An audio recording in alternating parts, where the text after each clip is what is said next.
Hello and welcome to this week's episode where I'm excited to be joined by Jennifer Zegel. Jennifer is a US lawyer specialising in estates and trusts, but what makes her unique is that over the years she's become an expert in digital asset planning. As an expert in this rapidly growing and increasingly complex area, Jennifer is a sought-after speaker on digital assets and blockchain technology. She spends her time advising clients on how to build digital asset planning into their estate plan. In our conversation, Jennifer shares steps you can consider when reviewing your own digital assets, starting with explaining what digital assets are, as it includes everything from emails, texts, photographs, and videos, to cryptocurrency, gaming tokens, YouTube royalties, and social media accounts. We also discuss what you can do today to get on the right path of digital asset planning and where to look for guidance. This is an exploding area without a one-size-fits-all approach, but I hope that listening to this podcast will get you thinking. So, without further ado, I hope you enjoy my conversation with Jennifer Zegel. Welcome to the Retirement Cafe podcast, Jennifer Zegel. Well, thank you so much for having me. It's great to be here. And I'm really excited to talk about one of the subjects that's near and dear to my heart, digital asset planning. So Yeah. I'm Jennifer Zegel, as you said, and I'm a U.S. attorney, and I specialize in estates and trusts, and I'm a partner at the law firm of Klein Bard, which is headquartered in Philadelphia, Pennsylvania. And I do a traditional estates and trust practice, a lot of planning, creating wills, trusts, powers of attorney, helping with tax and gifting strategies, guiding people when someone passes on what to do in an estate or trust administration. But what makes me unique is that over the last few years, I've developed a subspecialty in digital asset planning.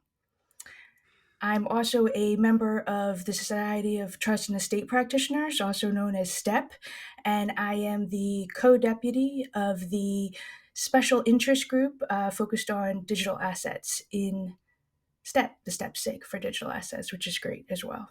Yeah. Now we're used to dealing with step solicitors, as we call them in the UK, specialists again in wills and trusts and estate planning.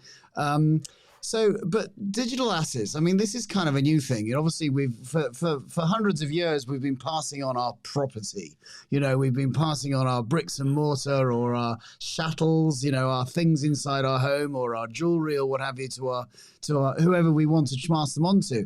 But all of a sudden, in the last few years, we've got these things called digital assets. For those who kind of don't know the term, what's a digital asset? So it's definitely not a user-friendly term. It is kind of a funny term, in and of itself. I mean, what is it? And the truth is, it can be so many things, or it could be really nothing. And the definition of digital assets is going to change from jurisdiction to jurisdiction because there's no common definition right now. But I like to think about digital assets as it is our digital footprint. It is our collective digital memories, our photos, our videos, our social media accounts. It can also be tied to financial assets. It could be cryptocurrency or non-fungible tokens, NFTs, or digital collectibles, or even just accounts that are maintained and managed online that have some type of monetary component, to also just records stored online in a digital form, documents in a cloud, electronic communication such as email or text messages, websites, domain names. I mean, the list really goes on once you start thinking about it. And we haven't even touched on gaming or digital property rights or tokens. This area is just exploding. Now, Yeah. my area of expertise is in the United States and US laws regarding digital assets. So I can tell you under model legislation in the United States, which is called, wait for it, the Revised Uniform Fiduciary Access to Digital Assets Act. It's a mouthful. So it's commonly referred to as Rufata, which to me actually kind of sounds like a pet's name. Like, come here, Rufata. I don't know. But anyway, that's the model legislation in the United States. And a majority of states have adopted some type of version of it. And in this model legislation, digital assets are defined as an electronic record in which an individual has a right or an interest. Now, it doesn't control an underlying asset or liability unless that asset or liability is also in digital and electronic form. So Right. I want to make clear that digital assets are not our computers and our smartphones and our devices. Digital assets are all of the pieces of information and data that are stored on those devices or stored in a cloud or maintained and accessed online. Yeah. Now, there's a whole heap of stuff going on here in my head now, thinking about it, and of course, you know, um, we've my sister passed away a few years ago, I'm sorry to hear and that. I she was young and not kind of didn't realize that she was going to be close to her death, as maybe someone in their 80s and 90s may be realizing and start to getting their affairs in order. And I know that, for argument's sake, that she had a Facebook account, you know. And of course, there was a lot of confusion there because first of all, the Facebook account was securitized. It had a password on it, a privacy password, um, and there was a whole lot of like, well, okay, so how do we access maybe all those photos that she'd put on there, because her family wanted to keep a record of those photographs. Whereas in the old days, when we had our Kodak film printed out and our photo albums, we could just pass them on to whoever we wanted to do so. Of course, first of all, it hadn't been incorporated in her will. She hadn't even thought about that type of thing. She did have a will, which was fantastic. But just a simple fact of like those photographs, wanting to leave them to someone, or even for the family to be able to get hold of them, proved an inordinately difficult. Yes, it is an arduous process, especially if pre planning hasn't occurred. And while in the US, most states have, this model legislation, RUFADA, that controls and gives a hierarchy for accessing digital assets and accounts. This is not everywhere. A lot of countries are still wrestling with how they're going to deal with digital assets and provide for a fiduciary, person who's in charge with administering someone's estate, their access to digital assets. So you have two kind of layers here. You have a legal access component, and then you also have this kind of physical access component. Now, in most accounts like Facebook and other accounts that are controlled by service providers, there are terms of service agreements that govern who can access accounts and who can't, and then rules and rights, with regard to the accounts. And the majority of those terms of service agreements do not allow password sharing or having one person impersonate and log in as another user. And those are prohibitions under those terms of service agreements. So if people are sharing passwords, you're getting into breach of contract issues. There could be uh, laws at country levels and state levels that also have prohibitions on using and sharing password information and logging into these types of service provider controlled accounts. So you have this backdrop of inconsistent laws and issues. And if somebody hasn't provided the requisite authorizations in estate planning documents, it can be a problem. Now, because of this problem, a lot of the service providers, some of the big ones, Google and Facebook and Apple, they have created this, what's called an online tool, which is an option with settings within their platform that you can allocate who you want to receive or transfer your information in your account, or can control your account. So, for instance, Facebook has a digital legacy contact that you can designate in your Facebook account as to who could memorialize, if your page should be memorialized, and who can control it. Or if you just want that information taken down and deleted, the online tools have those types of options too. Now, online tools are great, but I do want to caution people that they should be done and utilized as part of an overall estate plan, because they can have meaningful impacts on a plan and having just general access to that information in the normal course. Wow. Wow. There is a lot to think about straight away here, because I think a lot of people won't have even thought about, what happens. And then I'm thinking to myself, well, I used to buy compact discs. I was an avid fan. At a weekend, I would buy myself a latest album of whatever I chose. And then, of course, as Apple came along and I realized that I could have those 10,000 songs in my pocket, I diligently uploaded all those albums onto my Apple Music accounts, and in essence, the CDs have disappeared into the ether. I mean, I've still got some pocked away in a box somewhere, but really, my music collection is there. Now, what happens to that now? So with specifically Apple accounts, Apple, it's very exciting. This year released their version of an online tool. I believe it's also called a legacy contact, although there is different terminology used by all the service providers in connection with their online tools, which of course over makes the matter even more complicated. Trying to figure out what each service provider means because they all can have a little bit of a variation. But with Apple's legacy contact, you can actually designate who could access certain types of information or receive part of your Apple account. Now, some of the music that you may have downloaded, that you may only have a lifetime license in those types of iTunes, so that might not be transferable. But some of it, if you had purchased it and you have kind of an album in there and it's not a license and you actually own it, sometimes that could be transferable. It really depends on the exact type of digital asset, but they have opened up a door to allow some of those items that you've purchased to carry on to other family members or those that might be in an Apple family share plan. So it's an emerging area, and I think we're going to continue to see this develop and Yeah, evolve. and even as we're chatting, I'm thinking, oh my gosh, my Audible accounts, which is my, for those who don't know what Audible, those are my online books that I listen to, and then I've got my Kindle reader, my electronic reader of all the books that I bought there, and all of a sudden the list goes on, and we haven't even got to this crypto assets. Right. And on top of all of that, even with accounts that don't have a monetary value or sentimental value, a lot could just have personal information or be tied to a credit card. So having a list of where those accounts are located so they can be shut down is really important to help curb identity theft and cybersecurity crimes, which are also at an all-time high. So that's an even third kind of prong of this planning that people need to be mindful of in this, kind of dangerous digital world we live in. Yeah, yeah, gosh, It a lot boggles to the think mind. about. Yeah, it You're does. you're you're falling down the proverbial digital rabbit hole with me. I love it.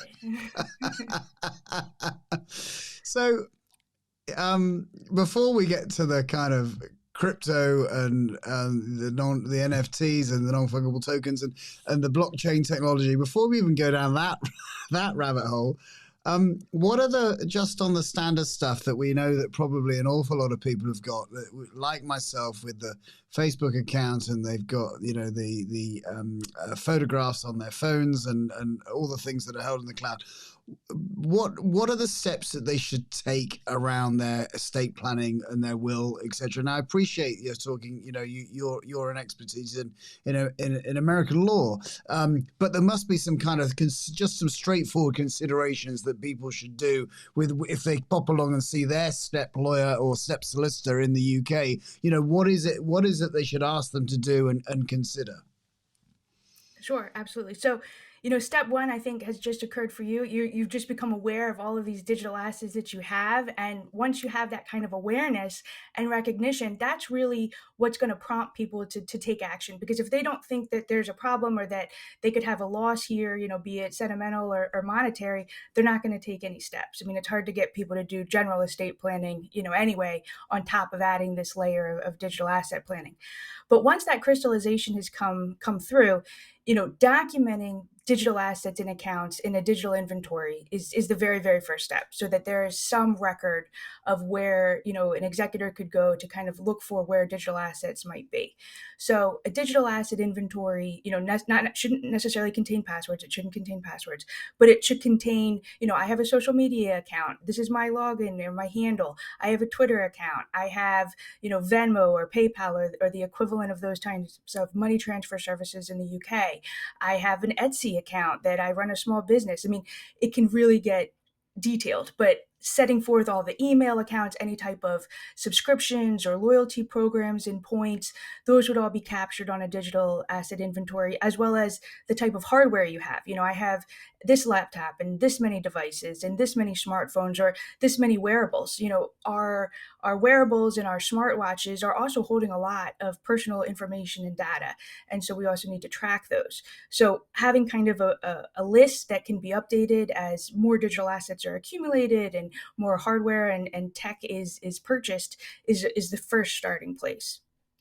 And then consulting with an attorney, versed in your jurisdiction in digital assets and estate planning, is also part of this process in making sure you have incorporated digital asset provisions and the requisite access, to these online accounts is important. But for people who want to do something today, who are, starting to get agita, thinking about all their digital assets and want to do something and, might not be able to get to the lawyer's office right away, there is something I'm going to tell you that you can do right now. And it's brought to you by STEP. STEP has done a fantastic job really raising awareness about the need for planning in the digital asset space. And they have created a memories campaign, which I'd mentioned online tools, and on their memories website, they have all of the different service providers and the online tools that are currently available and information on how a user can actually go into their own personal profiles and set up, whether they want to use these types of online tools or not. And there's a lot of clear guidance as well as a ton of other information on just general digital asset planning. Of course, you want to consult with an attorney because there can be meaningful impacts by using these tools within an estate plan. But I think that would be, kind of what somebody could do today in terms of getting on the path of digital asset planning. Wow. Yeah, brilliant, brilliant. We'll put some links in the show notes to that website. So, Jennifer, coming to the cryptocurrencies and the NFTs and the Bitcoins and this type of thing, I'm not an expert in that field at all, but I'm just thinking this is even more complex about how you actually would give access or be able to transfer. I mean, those assets have got real monetary value, of course, and maybe significant monetary value held in those types of accounts. How is it panning out for these types of assets?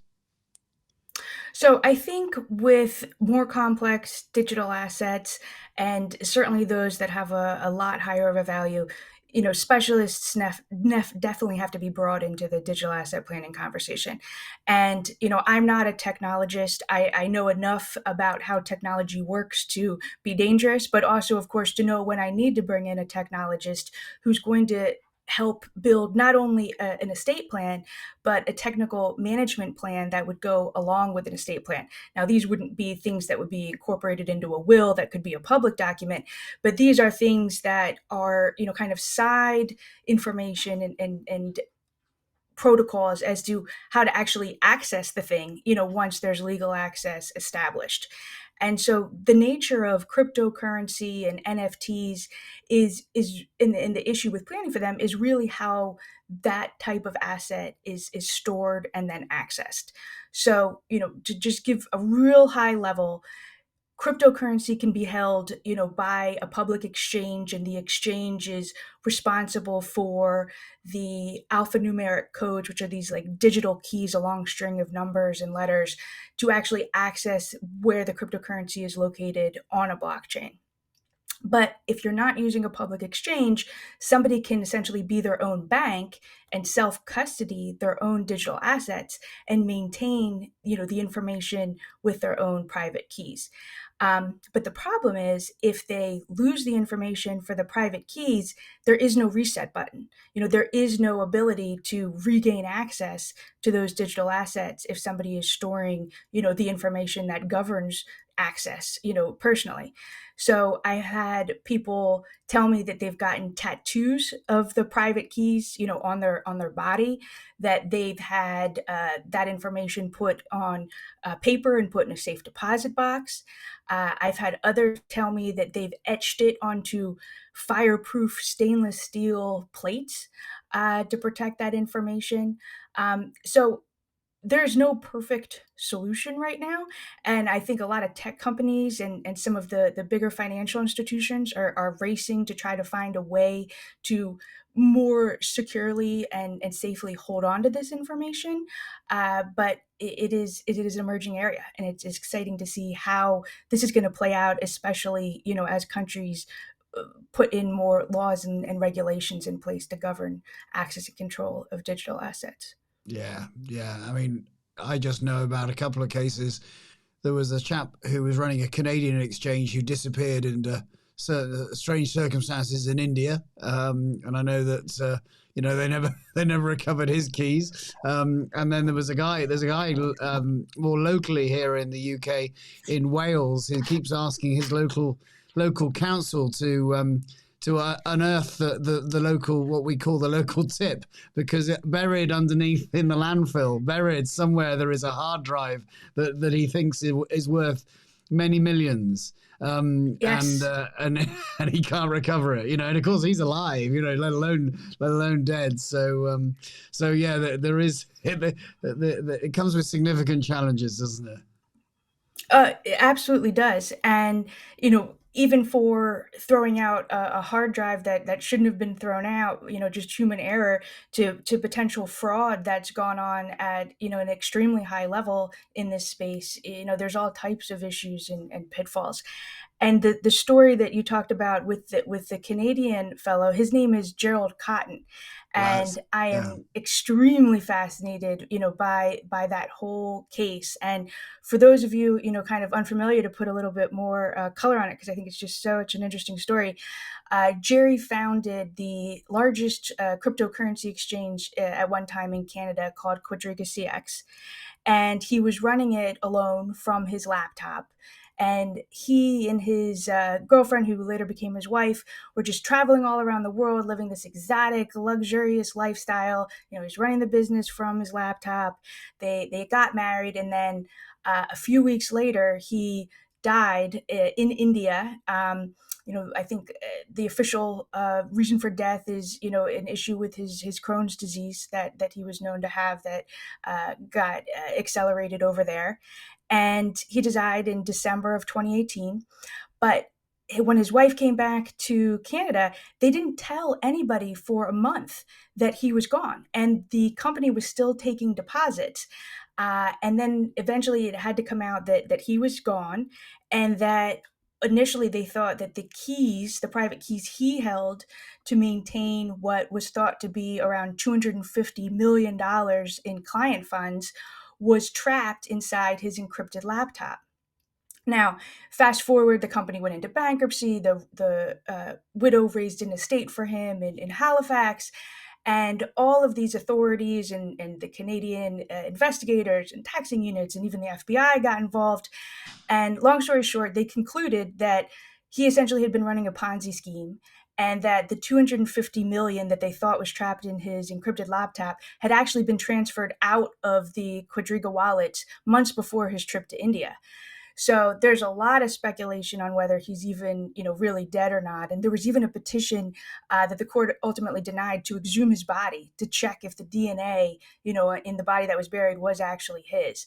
So the story is a gift that keeps on giving. And I actually use it as a case study in a book that I published earlier this year with my co-author Sharon Hartung on this topic, which I'm sure we'll get to. Absolutely. Well, we can talk a little bit more about that. This is your book, Digital Asset Entanglement: Unraveling the Intersection of Estate Laws and Technology. I mean, that's a mouthful in itself, and I can imagine quite a project to take on. Tell me more about writing the book. So it was a labor of love that Sharon and I worked on for over a year, and we both fell in love with the Quadriga case, and we used it to kind of, if the topic of digital asset planning wasn't interesting enough, we used it to really highlight some of the pitfalls and also help develop a framework for global advisors to use to incorporate digital asset planning into their traditional estate planning practice.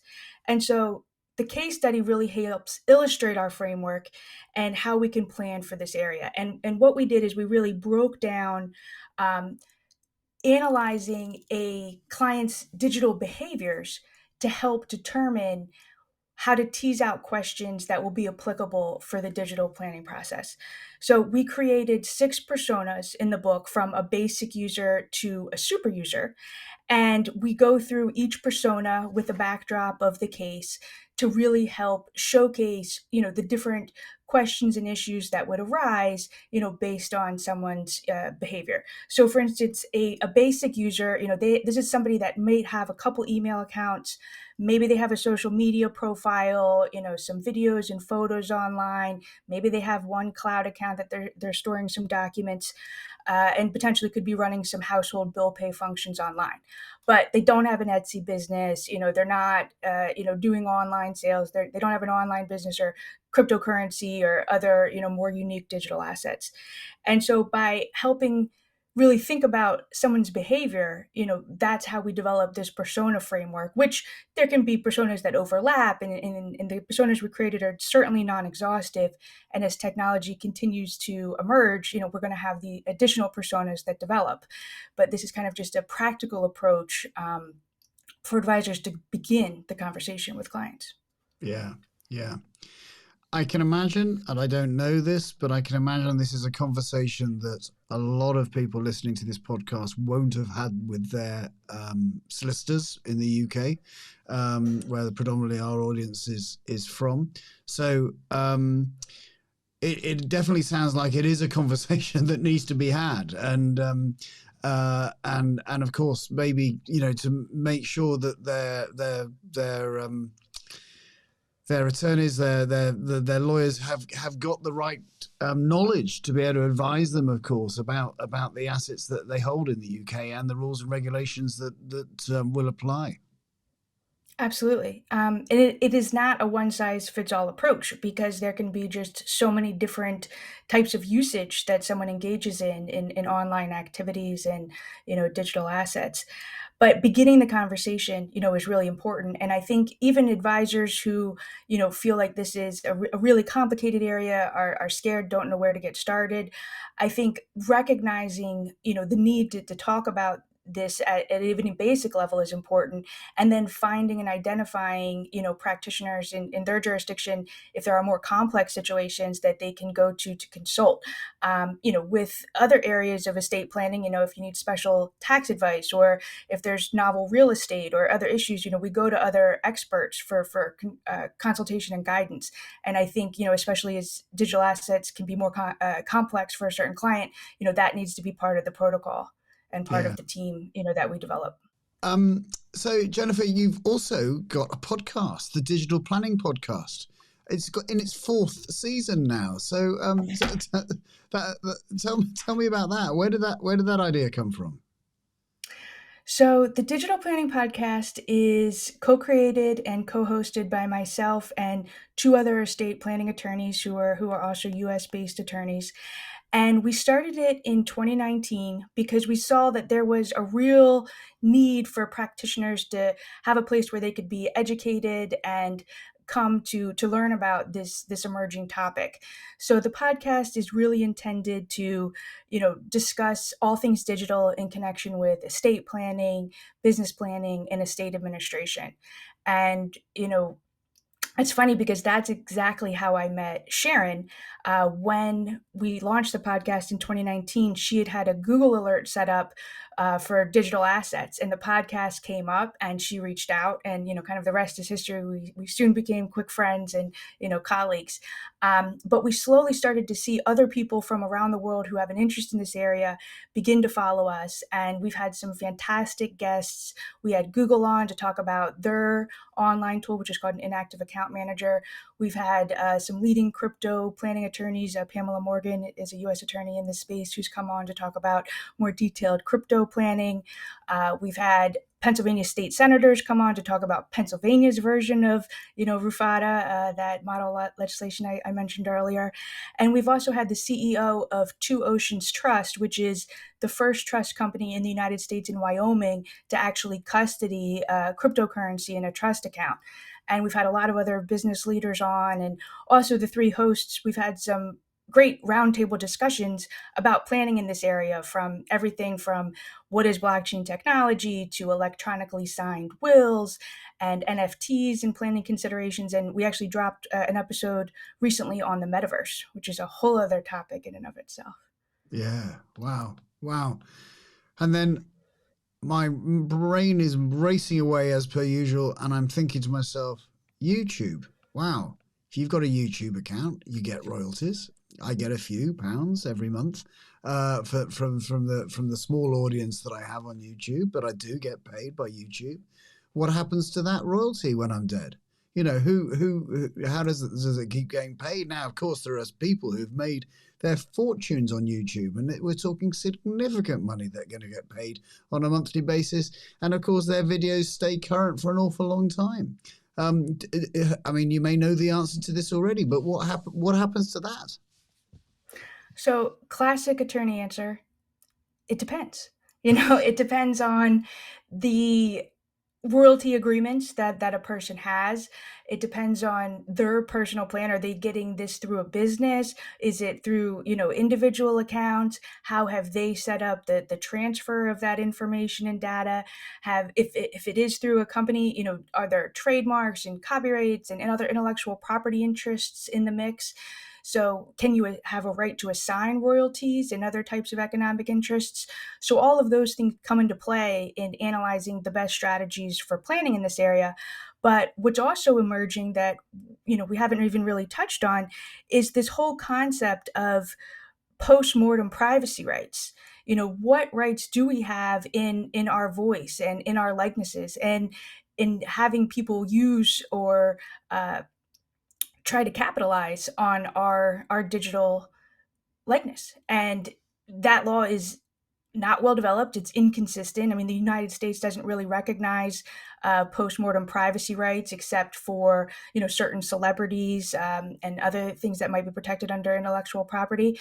But other countries are also wrestling with this, and some countries do have more express post-mortem privacy rights, but that's a whole other part of this conundrum in planning in this area. So you've touched on, a whole other separate subtopic that's very important. Wow. Wow. You're going deep. You're going deep. Yeah. No, Deep down Jennifer, the hole.